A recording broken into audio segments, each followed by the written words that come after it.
Esse é o programa Negócio Fechado, empreendedorismo e inovação na sua região e no estado do Rio de Janeiro. Eu sou Rodrigo Lira e junto com a Tech Incubadora estamos colocando frente a frente grupos de investidores e startups.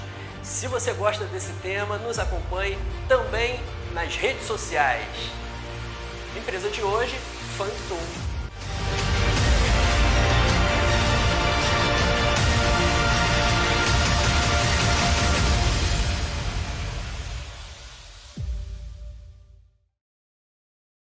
Salve, gente, beleza? Eu sou o Rafa Pinheiro e vou apresentar para vocês hoje o Functum, um aplicativo de leitura de quadrinhos digitais, como existe lá fora, a gente está trazendo isso para o Brasil. O Functum é uma versão brasileira do Webtoon, que é um aplicativo coreano de leitura de quadrinhos, que é gigantesco. Eles exploraram isso lá na Coreia, junto com o soft power de K-pop e dorama e isso tudo que saiu de lá, e está crescendo enorme para o mundo inteiro. Já tem 3,65 bilhões hoje, em 2021 na verdade, e a expectativa é que atinja 28 bilhões. Tem um quadrinho que eles fizeram chamado Lore Olympus, que atingiu a marca de 1,2 bilhão de leituras. É uma marca surreal, assim. Eles lançaram depois disso uma versão física, foi em 2021 a versão física, e a pré-venda esgotou porque acabou o insumo do papel para fazer a parada. Assim. E estimou-se que em 21, 47% dos usuários globais já eram leitores de Webtoon, contra só 12 em 2007. A coisa está crescendo exponencialmente, é porque o Brasil ainda não está tanto nisso, mas mundialmente falando, assim, tanto o Oriente até a Europa e Estados Unidos, está muito, muito grande isso. Esses são alguns exemplos de aplicativos que nasceram a partir do Webtoon, porque o Webtoon surge com 85 milhões de usuários lá na Coreia, e nascem várias outras vertentes, concorrentes, alternativas. Então tem nos 3 grandes mercados de quadrinhos mundiais, que são o oriental, né, mangá, Japão, os BDs europeus, então Tintin, Asterix, também tem um mercado forte lá, nasceram vários aplicativos dessa forma. E nos Estados Unidos, a gente tem também da Marvel, da DC, e o interessante é que não tem aqui, não tem ainda na América do Sul, quer dizer, tem agora, tem a gente, né? E esse mapinha com cor colorida é porque a gente está pensando em explorar o mercado Latinoamérica e PALOPs, que são os países africanos de língua portuguesa, já tem contato com essa galera, depois eu falo disso. O que a gente faz então? O que é o Functum? A gente faz arte, a gente produz quadrinho, a gente faz tecnologia, então a gente tem um servidor, a gente tem um aplicativo, a gente tem banco de dados e tudo isso, a gente faz negócio, então a gente consegue agenciar nossos autores, nossos artistas para audiovisual, para games, para PI de maneira geral, né? E a gente faz marcas, então a gente consegue fazer quadrinhos para marcas licenciadas, a gente já trabalhou com outras marcas que querem fazer marketing de conteúdo, então a gente produz quadrinhos in-house para outras marcas. Alguns números do Functum, porque ele já está lançado, já existe, inclusive vocês podem brincar de Functum um pouquinho, que já está aqui, eu trouxe a tela grande porque é bem bonito de ver. Olha só. A gente lançou tem 4 meses e a gente já tem mais de 50 mil usuários, 1,7 mil, né, 1.700 autores cadastrados, né, publicando, mais de 5 mil quadrinhos para leitura gratuita e mais de 1,6 milhão de leituras em 4 meses. Orgânico, a gente não tem orçamento de marketing para nada disso. Por que ele é diferente de quadrinhos ou quadrinhos digitais que já existem desde os anos 90? Porque o formato de leitura, como vocês podem clicar aí e ver, é um formato de leitura em scroll. Então é tipo um feed, tipo um Instagram, um Twitter. Você lê jogando para cima, não tem página. Então a história é construída narrativamente para ser lida no vertical. O que para a galera que fica o dia inteiro no celular, no ônibus, no banheiro, na cama, é perfeito, né? A gente tem 2 tipos de monetização dentro da plataforma, né? Como é que ganha dinheiro? Né? Afinal, como é que ganha dinheiro? A gente ganha dinheiro com B2B e com B2C. Então, para a gente ganhar dinheiro com outras empresas, a gente consegue botar em bando de operadores, então botar em telefonia ou em empresas que têm muitos assinantes. Então, você assina esse serviço e ganha junto, né, esse serviço de quadrinhos, como tem de música, como tem de leitura e outras coisas assim. A gente tem anunciantes, porque a gente já tem uma base de assinantes enorme e começou agora, então tende a crescer, a gente pode anunciar para públicos específicos, é quem está ali para consumir conteúdo de quadrinhos, para quem quer ler aquele tipo de formato, aquele tipo de assunto, na verdade, né? Licenciamento, como a gente falou, a gente já fechou, inclusive, 2 streamers famosos, né, filmes, longa-metragem, de propriedades intelectuais da gente, então isso já aconteceu, e adaptações também, então a gente pode adaptar para audiovisual, adaptar para cinema, para série, para quadrinho, para games e tudo isso. E B2C, então a gente também pode ganhar dinheiro com os clientes, né? Uma forma disso é a assinatura, então a gente tem a maior parte gratuita para o cara entrar e gostar e se acostumar a ler, e depois disso aí ele paga para ler algumas específicas. Tem moedinhas, o cara pode pagar para ler histórias específicas, né, dar dinheiro para aquela história específica, ou integração com outras plataformas de financiamento, como financiamento coletivo, não vou falar o nome aqui, mas financiamento coletivo de maneira geral. Exemplos de sucesso desse formato do Webtoon coreano são séries do Netflix, séries que já saíram, porque a galera faz um quadrinho, que é muito barato de fazer, e aí, se deu certo, tem público, os caras fazem adaptação para cinema, para filme, e fica, né, gigante. É mais fácil investir 10 mil, 50 mil num quadrinho do que 50 milhões num filme e dá errado. O Brasil é gigante em cultura pop, né? A gente tem o maior evento de cultura geek do mundo, que é a CCXP, e a gente está lá, né? Eu sou convidado sempre, todo ano, a gente está lá o tempo todo. E no mundo é maior ainda, a gente tem orçamentos milionários de marcas gigantes, né? O Webtoon e o Wattpad, que é americano, se juntaram num merger gigantesco para produzir conteúdo. De novo, porque fazer conteúdo em quadrinhos é barato. Nossos planos, né? Já está funcionando, já existe, já tem leitores. A gente tem um plano de validação dessa proposta esse ano, de operação, né? De crescer a operação para o ano que vem e de a coisa no ano 2025 expandindo, como eu falei mais cedo, para países da América Latina, para ir para países de língua portuguesa na África. O Funktoon é uma iniciativa da Downtown Filmes, que é a maior distribuidora de filmes do Brasil, lá do Rio. Da Guará, que é a editora por trás disso tudo, então é quem tem os artistas que fazem tudo isso. Inclusive eu coordeno os artistas todos, né, ao longo do Brasil inteiro. Do INCO, que é uma escola de artistas que a gente tem também online. E a gente já lançou um aplicativo chamado Aquarius, que é um aplicativo de streaming de séries e filmes de bem-estar, mindfulness e tudo isso. Quem somos? Rapidamente, o Gabriel e eu, somos as cabeças por trás disso, mas na verdade nós somos muitas pessoas, porque são os vários artistas que a gente tem in-house, mais os 1.600 e poucos artistas que entraram porque querem fazer isso funcionar, né? A gente já ganhou vários prêmios, inclusive prêmios internacionais. A gente agora quer investimento para que isso escale e monetize, né? E é isso. Após essa brilhante apresentação da Funktoon, Rafa, parabéns. Começar agora o segundo momento, que é a participação dos membros da banca de investidores. Temos aqui hoje conosco Leonardo Rodrigues, do grupo RDC, Hélio Naim, empresário do ramo de entretenimento, Ângelo, sócio de um grupo de investimentos locais também. Vamos lá? Rafa, primeiro te parabenizar aí pela brilhante oportunidade que vocês enxergaram no mercado. Realmente é uma coisa que eu não conhecia, né? Mas assim, eu vi que existem várias formas de monetizar, né? Como você falou. Agora, para pequenos autores, né? Eu que quero contar a minha história em quadrinho, né? Eu quero investir na minha história. Como que eu faço para poder colocar isso dentro desse app? Para poder eu estar monetizando, meu trabalho começar a ser conhecido? Como que a gente poderia fazer para rodar isso? Tá, a gente tem dois jeitos nesse momento. Um é você usar essa integração com o financiamento coletivo. Então a gente quer colocar um linkzinho lá dentro, então você bota a sua história e depois que acabou a história, gostou desse projeto? Apoie fora dali, né? A gente ganha uma porcentagem disso, então essa integração. Mas o que a gente realmente quer fazer, tendo investimento, é ter um pool de grana mensal que vai ser distribuído por visualização, entendeu? Então a gente tem dinheiro entrando e esse dinheiro vai ser pulverizado para a galera, não para todo mundo, porque desses 1.700 autores tem muita gente que é muito iniciante, então a gente quer gamificar isso. Então você tem que ser selecionado. A gente tem categorias, uma delas é seleções. Se você é selecionado para seleções, você ganha o direito de monetizar. Como funciona com o YouTube, como funciona com até os gringos, a gente tem o Webtoon, Tapas. Como meu amigo Léo aqui também não é uma área que eu conhecia, estou passando a conhecer, parabenizar mais uma vez sua apresentação. Se vocês têm a ideia de puxar alguém grande para ser meio que o cabeça do negócio, vamos botar assim, para ter acesso de público mesmo, massa, repetir o número de assinantes que vocês têm, que eu não me recordo. E o terceiro, qual é o custo mensal de vocês hoje? Quanto que vocês gastam por mês para deixar é um aplicativo, né? Para deixar o aplicativo funcionando. E para que vocês querem dinheiro? Exatamente para quê? Vou tentar um de cada vez. Primeiro, sobre grandes marcas, a gente já está em contato com a Turma da Mônica.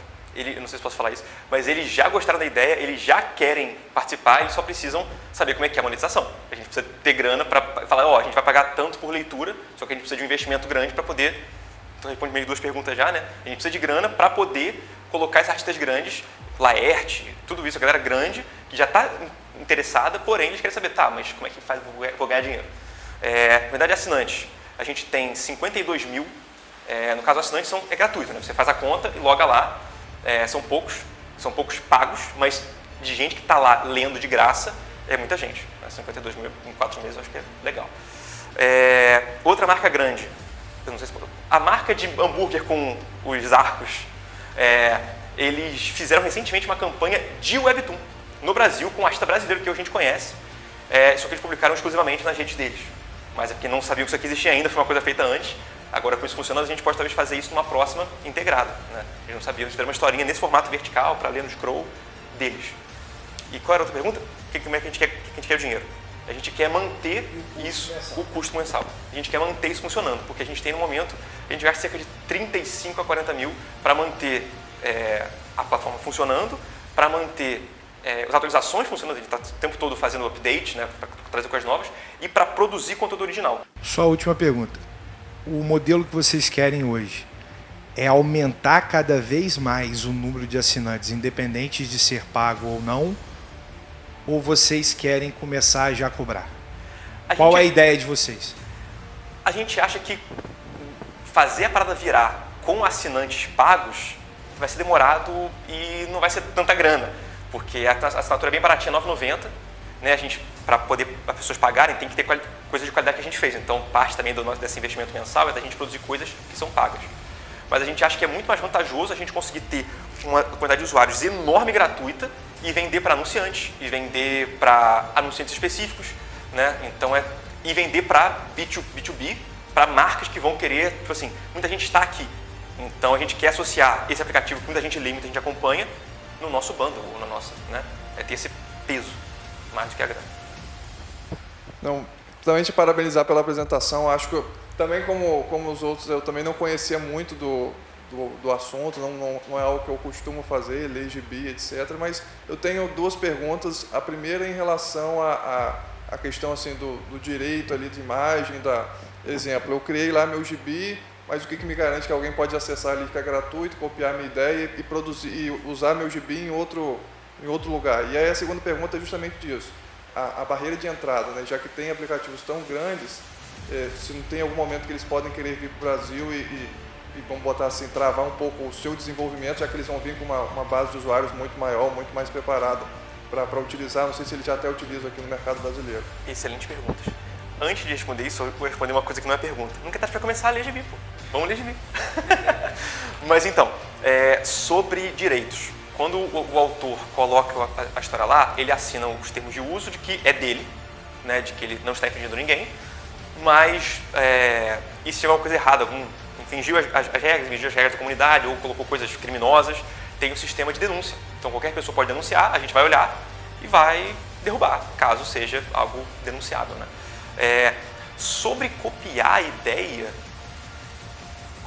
não tem muito o que fazer, porque você pega um quadrinho na banca, você lê o quadrinho e a ideia é legal, você pode fazer o seu também.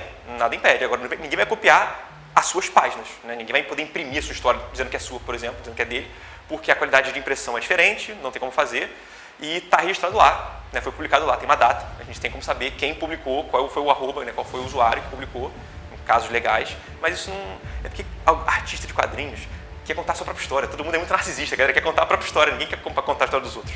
Então isso não acontece e também não tem precedente disso nas gringas, então é uma coisa que não é um problema necessariamente. A outra questão é um problema, a questão de uso das empresas grandes virem para cá. Só que o problema é que já foi solucionado, porque elas já estão aqui e não funcionam porque não são em português, entendeu? Então tem autores daqui que tinham necessidade de ter um Funktoon e não tinham e publicam lá em português. Só que lá não é em português, então o público daqui meio que não chega, entendeu? Não tem como chegar no Webtoon, no gringo, e botar um filtro, quadrinhos em português. Não existe esse filtro, não tem essa parada, entendeu? Então a galera que publicava lá fora, agora publicando no Funktoon, está tendo mais acessos aqui, porque o público daqui lê em português, entendeu? Então, mesmo que eles cheguem e eles já chegam, eles não têm o mesmo alcance, até porque eles vão publicar quadrinhos que são em inglês ou em coreano. Então, a barreira linguística faz bastante diferença. Tá, e tendo em vista que talvez isso pode ser algo que eles vão se ajustando, etc., o que seria talvez o diferencial da Funktoon para travar o artista? Vamos supor que eu sou um criador de gibi. Por que eu vou continuar utilizando a Funktoon e talvez não vou utilizar a outra? Vocês têm algum diferencial para mim como artista de usar a sua plataforma e não usar a outra plataforma para criar ali e divulgar meu conteúdo? Tem tanto um posicionamento de marca, de que nós somos a casa do quadrinho brasileiro, quanto essa proposta de que a gente não quer ser um lugar para você ler quadrinhos na internet. A gente quer ser um lugar para você ler os nossos quadrinhos na internet. Entendeu? A dificuldade, eu acho, concordo um pouco com ele, mas eu acho, por exemplo, que você citou da Turma da Mônica. Era a Turma da Mônica querer fazer o Funktoon deles. Ah, tá. Essa é, pra mim, mas o assim, cara que é daqui.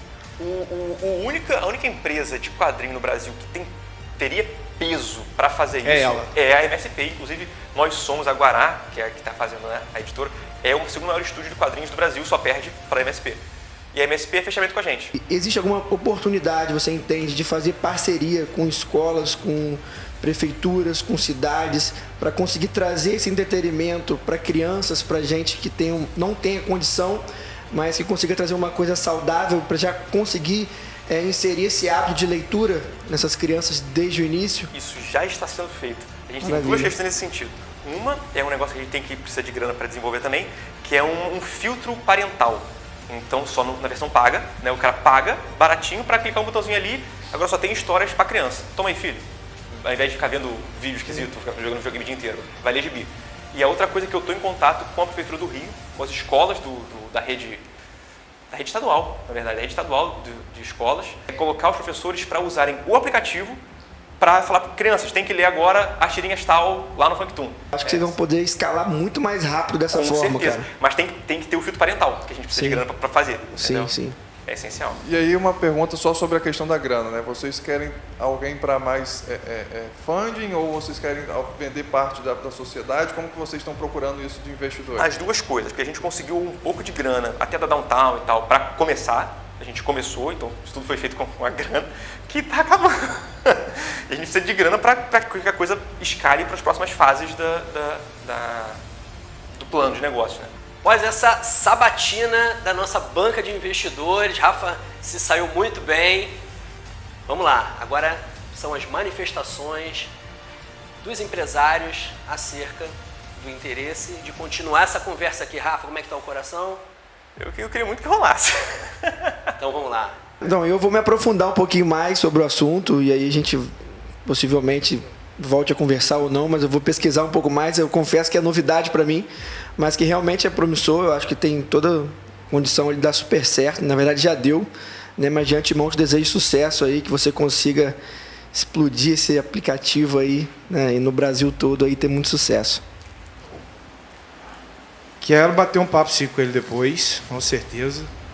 Por duas respostas. Primeiro, que só vai funcionar isso quando você tiver muita gente no aplicativo. Ou seja, se você dissesse que iria cobrar agora nesse primeiro momento, de cara eu ia dizer que interesse zero. E o outro fator, Léo perguntou, eu deixei para falar no final, é exatamente o público. Você tem um produto que pode ser inserido no público nos três âmbitos, municipal, estadual e federal, principalmente em cidades que já dão aos seus alunos o tablet. Assim, acho que entendo que tem bastante potencial, por mais que não seja o meu ramo hoje, talvez de cara não conseguiria te agregar de uma forma tão eficiente, mas eu também tenho interesse de conhecer um pouco mais dos números, porque tem alguns parceiros, algumas pessoas que poderiam talvez te ajudar dessa forma mais, seja a nível de capital e etc., até usando a capilaridade lá do nosso escritório. Acho que a gente pode também combinar um segundo momento para entender mais dos números e saber também como que eu posso te agregar, te indicando algumas pessoas. O Rafa da Funktoon é um artista, né? No intervalo ali ele estava fazendo caricatura dos investidores.